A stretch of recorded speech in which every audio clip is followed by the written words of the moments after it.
我7岁那年，爹娘外出的路上遭遇山匪劫杀，叔婶怜我可怜，将我收养膝下。16岁时，我遇见一位静坐于闹市看书的穷书生。公子为何要在这喧闹之地读书啊？读书之处不在幽静与否，而在心境。闹市虽喧嚣，却能磨练心性，让在下专注学问，不为外界所扰。尘世喧嚣烦扰，唯独他闪闪发光，我对他很有好感。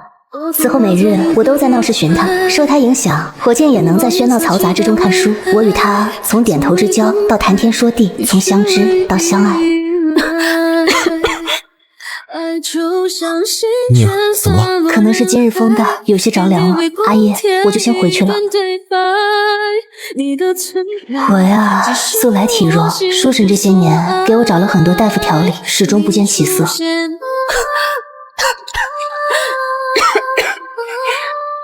唉，于宁的父母出事后，他一直郁郁寡欢，慢慢的身体就差了。他这样，我是真怕他活不了多久。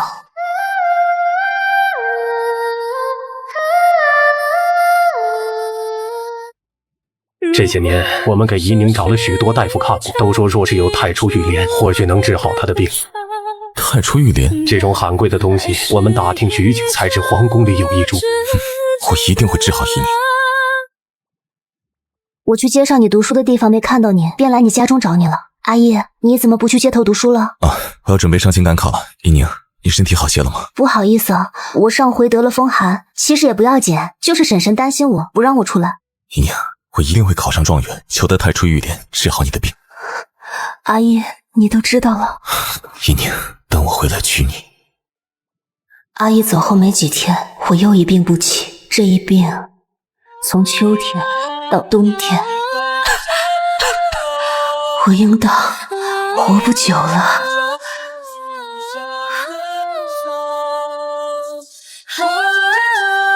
我崔怡宁于建安17年冬末病逝。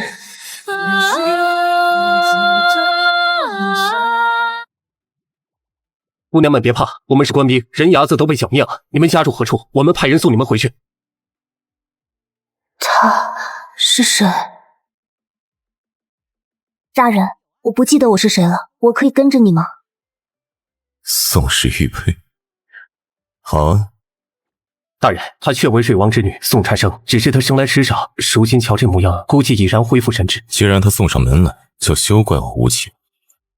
大人，天气热了，我给您做了些酸梅汤。虽然我失忆了，但做出来的酸梅汤味道还不错哎。这味道，大人不喜欢这个味道吗？味道不错。大人可查出我出身何家，因何被人牙子拐走？京都50里外的一员外郎家中嫡女，被继母故意丢失，卖给了人牙子。你若不想回去，不如就留在我府上。那就多谢大人了。魏大人看着冷冰冰的，让人给我送来的这些衣裳倒是十分好看，又合身的很。把这贱帖子拿下！别以为你得了官人几分青眼，就能登堂入室。夫人是不是误会了？我只是暂时借住。他这些年心里一直住着那个死人，对任何女子都不假颜色，唯独你居然让他留在府里，还亲自给你安排了衣裳首饰。我现在就离开。你该死！剪了他的头发，刮他的脸，扒了他的指甲。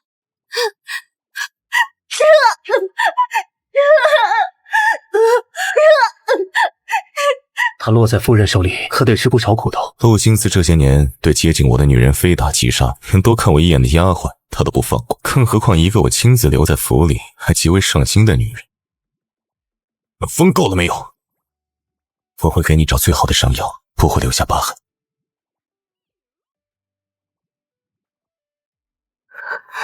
魏大人，你那时候失忆了，为何选择要跟本官走？不怕本官也是坏人吗？不知道为什么觉得魏大人很熟悉，觉得很安全可靠。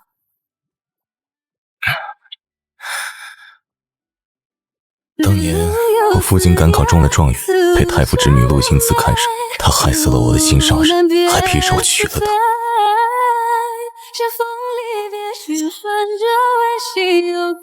魏大人，你查到我叫什么名字了吗？义女，宋义女。多谢魏大人收留，我该走了。回你那个家，你不怕被你继母又卖掉？我不回去，我想过了，我酸梅汤煮得好，做菜也行，我可以去摆摊做生意，养活自己。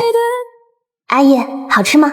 好吃，怡宁做的菜天下第一好吃。那到时候阿姨去京城赶考，我就去京城开个酒楼。我好喜欢。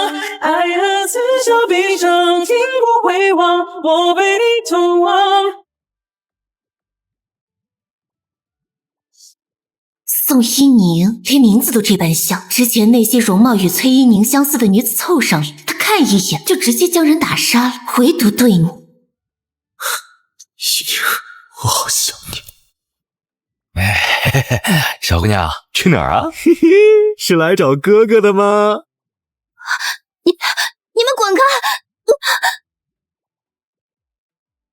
这下他是彻底毁了，到时候端王追究起来。本相的夫人害了端王府的郡主，本相也只能将夫人交给端王处置。放开我！你们放开我！救命！风上微月去踏破山河神殿塔，一心并肩赴铁塔，看永夜的尽头，霎时魏大人，谢谢你又救了我。魏廷义，你放开本王的女儿！楠楠，快到爹爹这里来。他是我爹。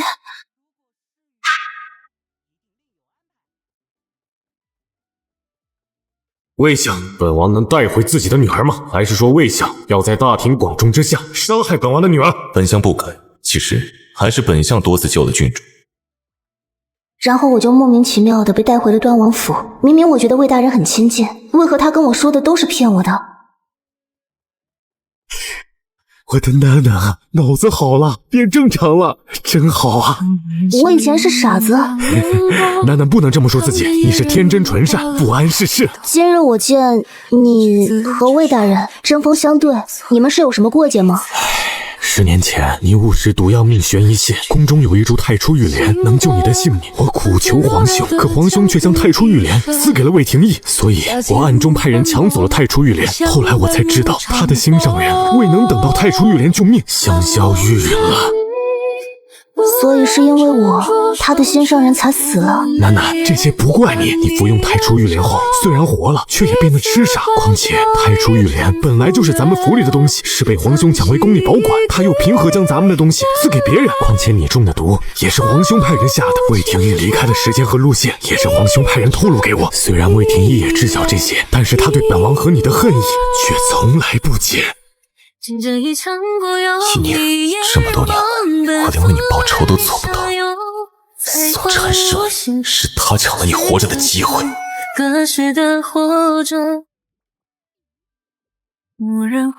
听说魏相曾经的心上人经常做这种梅菜饼给他吃，我们的梅菜饼就是崔依宁之前的秘方。魏相要是吃到曾经的味道，定然动容。对有故人影子之人，自然清源有加。魏相权势滔天，容貌俊秀，能伺候他左右，哪怕是做个替身也是好的。喂，你们俩是外地来的吧？还不知道魏相可是最讨厌模仿崔依宁的人。这些年不少女子找上门来，或是长得像崔依宁，或是性情与崔依宁相似，所有人都以为啊，魏相爱惨了他的心上人，或许会找个替身。没想到啊，他将人全都杀了。魏相他给我编造假身世，还故意给我的假名字与他的心上人一样，明明跟我家有仇，恨不得我死，却又假惺惺的对我好。可为什么我却觉得他很亲近，看到他就很安心呢？郡主，郡主啊！郡主以前最喜欢吃这家的红烧鱼，今天都没吃几口。这些都是我以前爱吃的菜吗？对呀，以前郡主最爱吃这些了。这些我好像并没有特别喜爱。对这梅菜饼，我好像很有兴趣。这几日我了解过，端王确是我爹，他对我宠爱有加。19年来，我一直生活在端王府，可我对端王府的一切都没有半点熟悉感，对端王也没有亲近感，反而是魏廷义特别熟悉。你的夫人多次谋害郡主，朕得把她交给端王处置。听说你对郡主倾心，那朕就把她赐婚给你吧。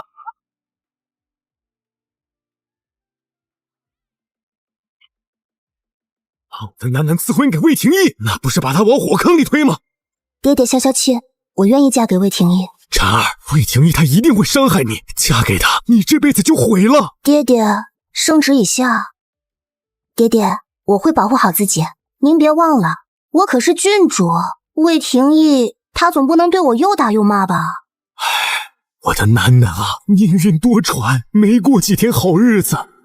一路风雪，任百花纷飞。一拜天地，再拜圣上，夫妻对拜。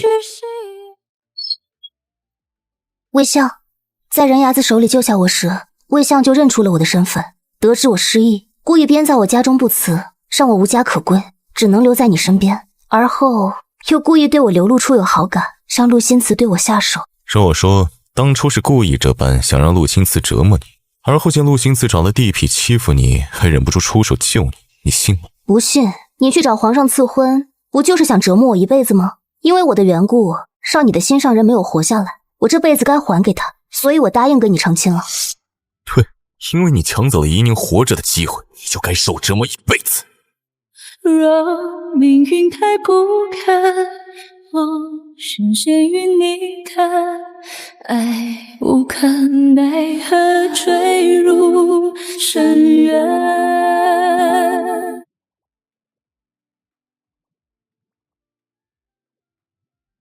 梦里好真实，可我以前是痴傻的，几乎没有出过王府，怎么会在街头看书呢？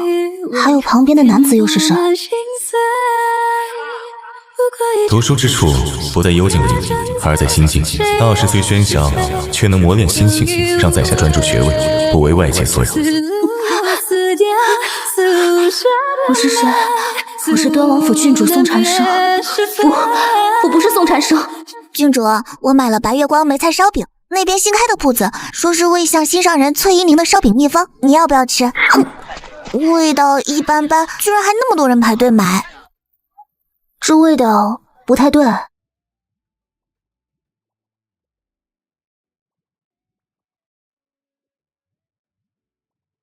这个味道才对。哇，郡主做的梅菜烧饼真好吃。魏相与你互不相干，为何你还要处处学他？你放开我，我没有学谁。你还狡辩，在街头看书，梅菜烧饼都是我与怡宁的故事，满街小巷都有流传，你还说没学？哼！莫不是郡主针对本相情根深重，不惜学习怡宁一举一动，当他的替身？我宋蝉生才不屑于当任何人的替身。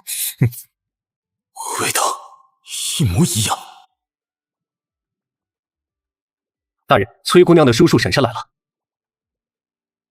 听说魏大人又成亲了，我们一家特意赶来恭贺。怡宁过世10年了，魏大人也该忘掉他，进入新的生活。怡宁若是泉下有知，也会为你高兴。这世上无一人能替代怡宁，更何况他还是害死怡宁的人。是新夫人害死了怡宁。当初大人得了太初玉莲赶回去的路上，遭到端王的人拦截，抢走了太初玉莲，最后太初玉莲被郡主服用了。我可怜的怡宁啊，老天爷怎么就一点都不心疼她呀？当初要是能有太初玉莲，她现在就是首府夫人，有人疼，有人爱，不至于一个人冷冰冰的埋在地下。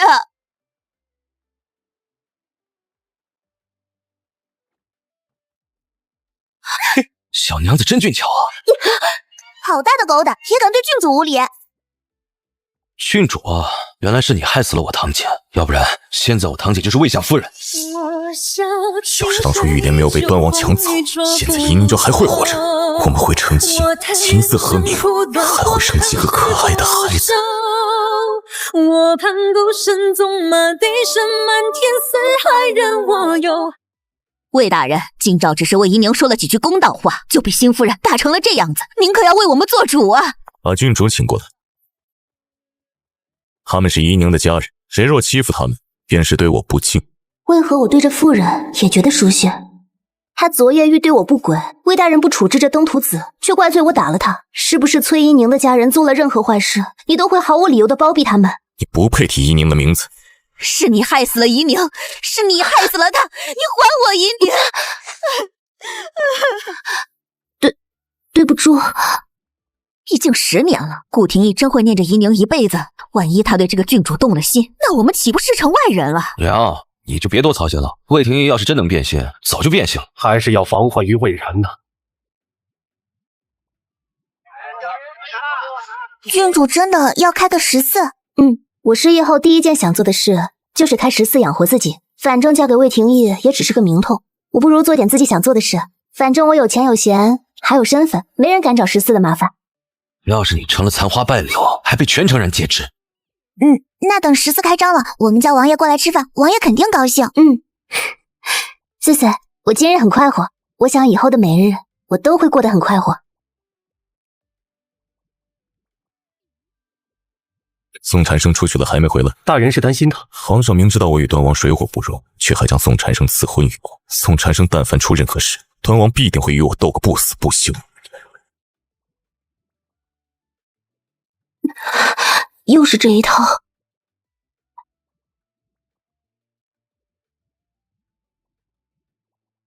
还能站起来自己走吗？又是你安排的。背后指使的人是谁？我们不知道，有人给我们钱，让我们把他玷污，然后再把他一尘不整的扔到大街上。上回那些地痞，魏廷义查出来是崔金照安排的，他倒是没有特别护着，直接将崔金照扔进了大牢，而我没管这些，把心思都放在了我的14上。这一桌子的菜全是我宝贝女儿做的。对，全是郡主做的。王爷您也没想到吧？郡主居然这么厉害。爹爹，婵儿做的菜合您的口味吗？哎呀，太合了！婵儿啊，你怎么突然就会做菜了？我醒来就会了呀。来，楠楠，这是你以前最爱吃的。爹爹，我现在好像不喜欢吃以前喜欢吃的那些东西了。没事没事，楠楠变聪明了，当然就不喜欢以前的东西了。只要楠楠还是爹爹的楠楠就好。明明是很疼我的阿爹，可我如今还是没有那种与生俱来的亲近感。我好像可能真的不是他的女儿。楠楠当然是爹爹的楠楠啊，不管我以前是谁，以后我只是宋禅生，阿爹的女儿。民妇有冤情，求青天大老爷开眼，金陵崔家皆为首府之事，害死我的女儿。崔金照强抢民女，逼死林巧儿，神证物证确凿，本府判你收押，秋后问斩。金照是宜宁唯一的堂弟呀，那时候他们姐弟俩的感情多好啊！魏大人，求求您了，金照只是一时犯了糊涂，罪不至死啊！宜宁，你是不是也希望我能救你的亲人？杀人偿命，林大娘从金陵告到京都来，不就是为了她死去的女儿讨个公道吗？再说，崔金照真的只犯了这一回罪吗？郡主娘娘，宜宁已经死了，求你不要再逼死金照了。你怎么能说是我要逼死他？明明是他犯了事。阿叶，你父母双亡，我也父母双亡，以后我的叔叔婶婶也是你的家人。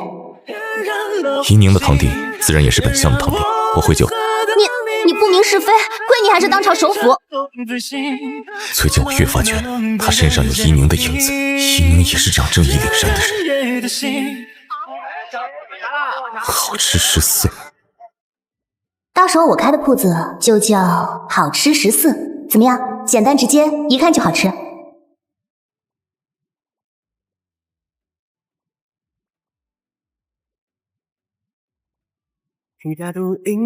所有的菜味道都和宜宁做的一样。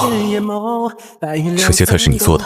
我将菜谱配方告诉了大厨，14里这么多生意，全是我一个人做菜，不得累死我？郡主吃傻了10年，醒来后就有这么一手好厨艺，跟你有什么关系啊？好吃14，不欢迎是非不分、包庇恶徒的人。我可是首辅，说这些话不怕得罪我？我还是郡主呢，所以我才敢说别人不敢说之话。那些无权无势的人，受了恶人的欺负，而恶人还有像魏大人这样权柄滔天的人当靠山，他们就只能打碎牙齿往肚子里咽。哼，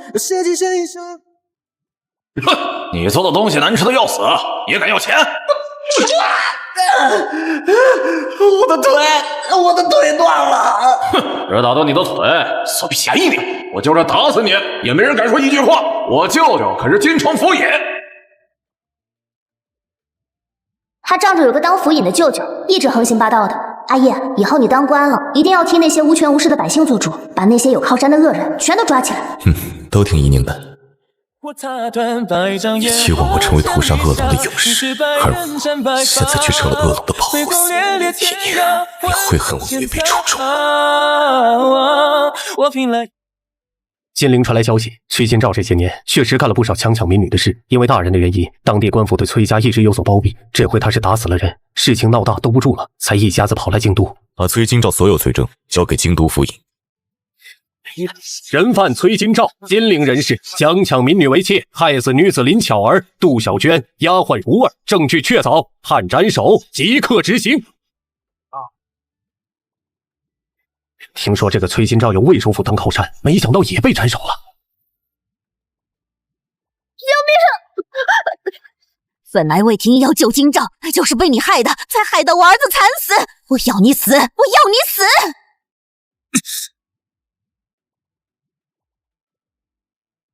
宋禅生，你醒醒！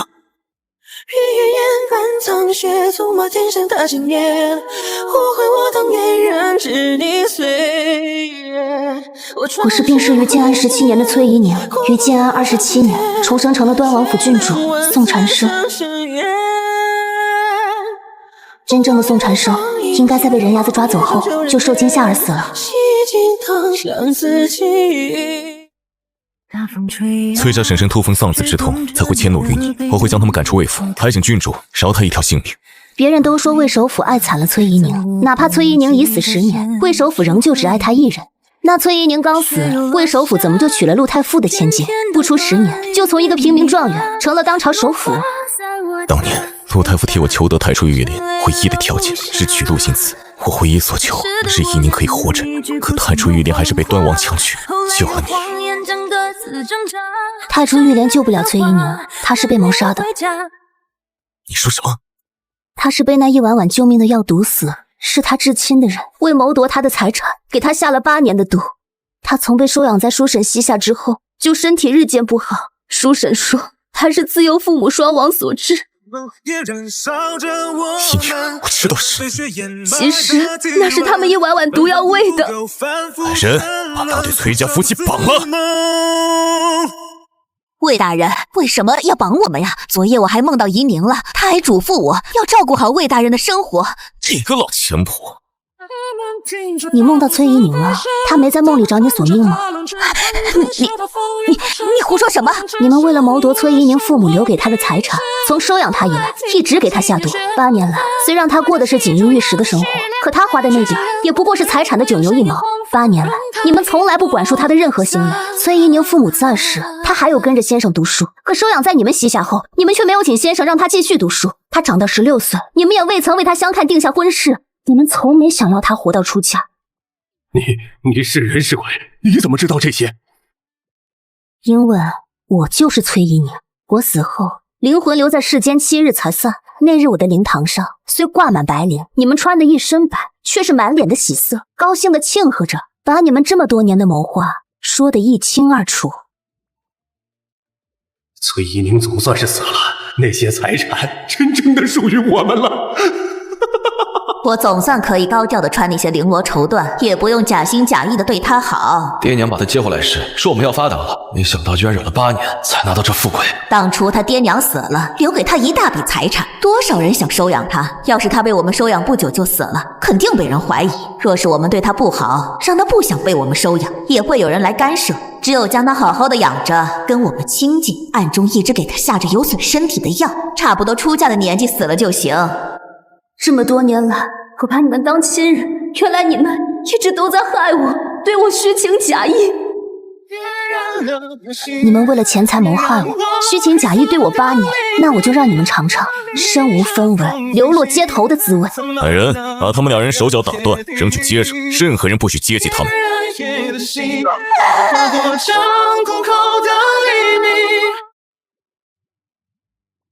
他敢对郡主落水，活该落得这下场。不管他们了，我们先回端王府。我的囡囡啊！王爷，郡主回来看您了。阿爹，您哭过啊？阿爹是想婵儿了。穗穗，你去吩咐厨房做份核桃枣泥糕，我想吃了。好，奴婢这就去。婵儿，你这是干什么？端王已经看出来，我并非您的女儿宋婵生了吧？父女连心，刚开始没发现，相处几日就发现你处处与楠楠不一样。当然，你也是个好孩子。你又是谁呢？我是崔一宁，死于建安17年的崔一宁。死了10年，10年后在我楠楠的身体里活了过来。一颗太初玉莲，楠楠活了10年，10年后换你活着，也算公平。是魏廷义恨错了你们，太初玉莲救不了我的命，我是被养我长大的叔婶毒害而死。唉，既然你代替我的楠楠活着，那以后你就是我的女儿，你可愿意？阿爹，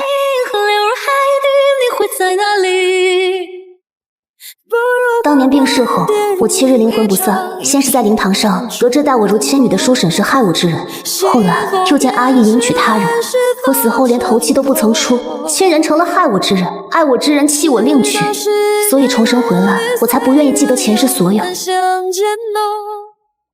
一宁，一宁是不是嫌弃我年纪大？如今你是18岁的妙龄少女，而我都快30了。魏廷义，你可是忘了你先前如何的算计，让别人折磨我。